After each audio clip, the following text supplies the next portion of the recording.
the whole idea that I think you also write that if a bank lends money to Iran, and if by some reason America finds out that that money was used in enrichment of uranium, then they would come down hard on that bank. And bank said that, hey, it's not worth the risk. We aren't making enough money with Iran, so may as well stay away from them. So that is how Levy cooked the whole scheme up. But what I found interesting was, again, there was a lot of work. He had to fly to these countries and sit down and explain the whole thing. So it's like before it came to a boil, there was a lot of work, slowly simmering. That's exactly right. And that's a big reason why I do go into so much detail in the book Chokepoints, because you read a headline that, Rosneft is put under sanctions, the big oil company in Russia. Yeah.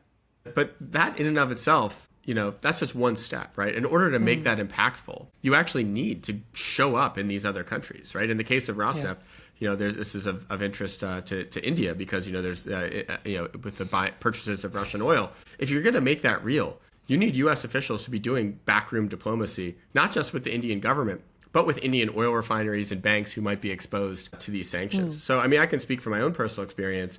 I was involved in implementing the Iran oil sanctions that wind up really being the key to getting the nuclear deal with Iran. Because in 2012, 2013, the U.S. finally, sort of the final step in the sanctions campaign was to go after the central bank of Iran, because that was the bank that was the repository for all Iran's oil proceeds. And there was a scheme that was sort of cooked up by the Obama administration and Congress to try to pressure countries around the world, including China, India, Turkey, to reduce their purchases of Iranian oil every 6 months, and when they paid for Iranian oil, to pay into the escrow accounts that could only be used to finance bilateral trade.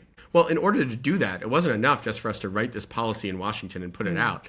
We had to show up in these countries and not just, again, talk to foreign ministries and finance ministries, but literally talk to every single bank that you can talk to. I remember going to some of these countries and speaking with maybe 50 different banks or the entire shipping industry of Singapore, showing up at a giant convention center and talking to all of them basically and walking them through everything. Because I think the key point too is that I think now especially there's this image sometimes of America trying to do sort of mafia style diplomacy, whether you're with us or against us. What I found in my own experience is that doesn't work very well. And you really do need to persuade and bring people along. And I felt that showing up, respecting other business people and other governments' autonomy, their right to make their own decisions, and then just laying out the risks, right? Not saying you have to do X or Y, but just saying, if you do business with Iran, we will be forced to cut you off from the U.S. financial system.